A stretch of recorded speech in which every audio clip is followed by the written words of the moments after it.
Hi friends. Welcome to our channel Global Health Helpline. Today we will learn about a homeopathic medicine arsenic album from the book, Lectures on Homeopathic Meteria Medica by James Tyler Kent. It is the third part of this remedy. Please see next parts. The link is given in the description box. Please subscribe our channel to be connected with us. Let's begin.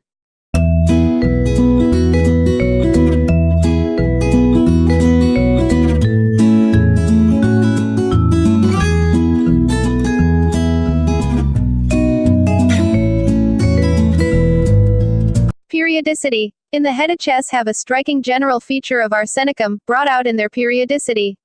Running all through this remedy there is periodicity, and for this reason it has been extensively useful in malarial affections which have, as a characteristic of their nature, periodicity. Why? The periodical complaints of arsenic come on every other day, or every fourth day, or every 7 days, or every 2 weeks. The headaches come on these cycles, every other, or third, or fourth, 7th or 14th day.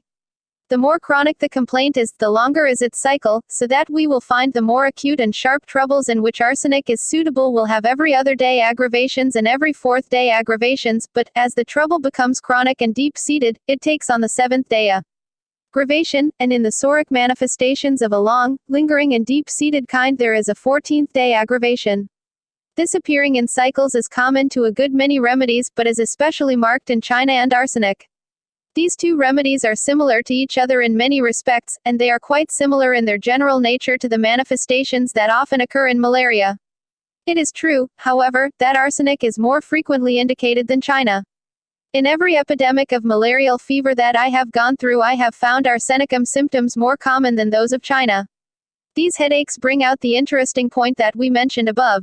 Arsenicum has in its nature an alternation of states, and this carries with it certain generals. Arsenicum in all of its bodily complaints is a cold remedy. The patient sits over the fire and shivers, wants plenty of clothing, and wants to be in a warm room. So long as the complaints are in the body this is so. But when the complaints are in the head, while he wants the body warm he wants the head washed in cold water, or wants the cold air upon it.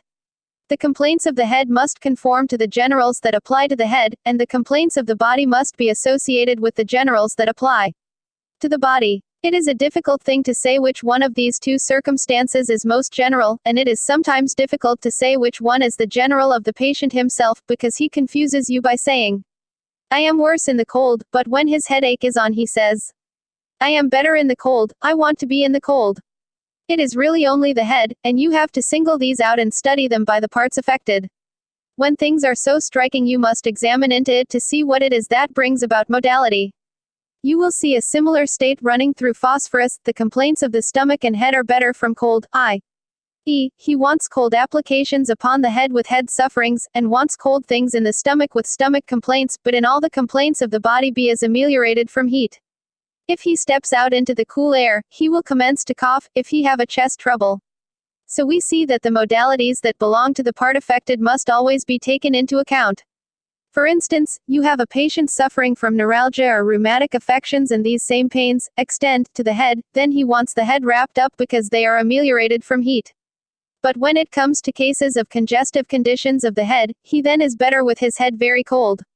Now, as I have said, there is an alternation of these states in arsenicum. I will illustrate by mentioning a case. Once a patient had been dragging along with periodical sick headaches. The sick headaches were better from cold water. Cold applications to the head could hardly get them cold enough, and the colder the better. These headaches came every 2 weeks, and so long as they were present he desired cold to the head. Then these periodical headaches would be better, for long periods, but when they were away he was suffering from rheumatism of the joints, which was also periodical, and also more or less tenacious. And when this rheumatism of the joints and extremities, with more or less swelling and edema, was present he could not get warm enough, he was at the fire and wrapped up, he was relieved by heat, and wanted warm air in a warm room. This would last for a period and then subside, and back would come his sick headaches and last for a while. That is what I meant by the alternation of states. Arsenicum cured that man, and he never had any of them afterwards. The alternation of states sometimes means that there are two diseases in the body, and sometimes the remedy covers the whole feature in alternation of states. I remember another case, which will illustrate this peculiar nature of alternation of complaints, which is shared by other remedies besides. Arsenic. A patient suffered from a pressure in the top of the head, such as I recently described to you under Alaman. She would suffer for weeks from that pressure on the top of the head, and the only relief she could get was from hard pressure. She tired herself out with hard pressure and would contrive all kinds of weights to put upon the head. That would go away in the night and she would wake up the next morning with constant urging to urinate. The irritable bladder alternated with pain on top of the head. Illumincurd. In many of these antisoric remedies we have an alternation of states. This illustrates the necessity for getting the symptoms of all the states that present themselves for cure, otherwise you will many times prescribe in a chronic case of soric character and temporarily relieve it, when back comes another aspect of it. You have only hastened the disease a little faster than it would go if let alone. But that is not homeopathic prescribing. Be sure, when a remedy presents one state, that it is clearly indicated in the other state, otherwise that remedy is not the similimum. You must hunt until you find the remedy that has both states, or you will be disappointed. We sometimes do not discover this alternation of states until we have brought it back 2 or 3 times by incorrect prescribing. Some people are so reticent and so difficult to get symptoms from that we do not always get these symptoms. But you examine your record and you find where you have made a foolish prescription, that you drove a new condition away and back came the first trouble, and you kept on with this seesaw business. Now remember, in doing this your patient is not improving, and that you must restudy the whole case. Taking the alternating states into account. In arsenic, the head symptoms alternate with physical symptoms. You will find running through certain remedies, as a part of their nature, that mental symptoms alternate with physical symptoms. When the physical symptoms are present, then mental symptoms are not traits. The necessity for getting the symptoms of all the states that is determined it is a good point, but sometimes you do not find a remedy, because many of our remedies are not well recorded. They have not yet been observed in their alternations and marked as such. We find in Podophyllum the peculiar feature that the headaches alternate with diarrhea. He is subject to sick headaches and to diarrhea, and one or other will be present. In Arnica, mental symptoms alternate with uterine symptoms. The uterine symptoms, when observed, look like arnica, but these go away in the night and mental symptoms come on, the mind being heavy, gloomy and cloudy. When you have remedies that have these manifestations, it requires a greater depth of vision to see the alternation of states, because these things are not always brought out in the proving, for the reason that one prover had one group of symptoms, and another.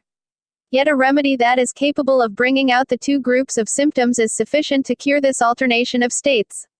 The periodical headaches of arsenic are found in all parts of the head. They are the congestive headaches with throbbing and burning, with anxiety and restlessness. Hot head and relief from cold. There are headaches in the forehead, which are throbbing, worse from light, intensified from motion, often attended with great restlessness, forcing him to move with great anxiety.